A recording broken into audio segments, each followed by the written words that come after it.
சப்பாத்தி, பூரி கூடலாம் வச்சு சாப்பிட்றதுக்கு ஒரு சூப்பரான சன்னா மசாலா தான் பார்க்க போகிறோம். இது சாப்பிட்றதுக்கு அவ்வளோ சூப்பராக இருக்கும். கண்டிப்பாக அந்த ரெசிபி ட்ரை பண்ணி பாருங்கள். வாங்க எப்படி செய்கிறதுன்னு பார்த்துடலாம்.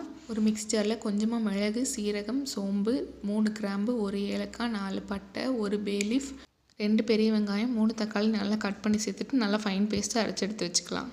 குக்கர் எடுத்து அடுப்பில் வச்சு எண்ணெய் ஊற்றி எண்ணெய் நல்லா காஞ்சோடனே 1 பே லீஃப், 1 பச்சை மிளகா கட் பண்ணி சேர்த்துட்டு நம்ம அரைச்சி வச்சிருந்த பேஸ்ட் ஆட் பண்ணி 1 ஸ்பூன் இஞ்சி பூண்டு பேஸ்ட் சேர்த்துட்டு காரத்துக்கு ஏற்றப்பல மிளகாப்பொடி, 1 full spoon garam masala, 1/4 teaspoon மஞ்சள்தூள், இதுக்கு தேவையான உப்பு சேர்த்து நல்லா கிண்டி விட்டுறலாம்.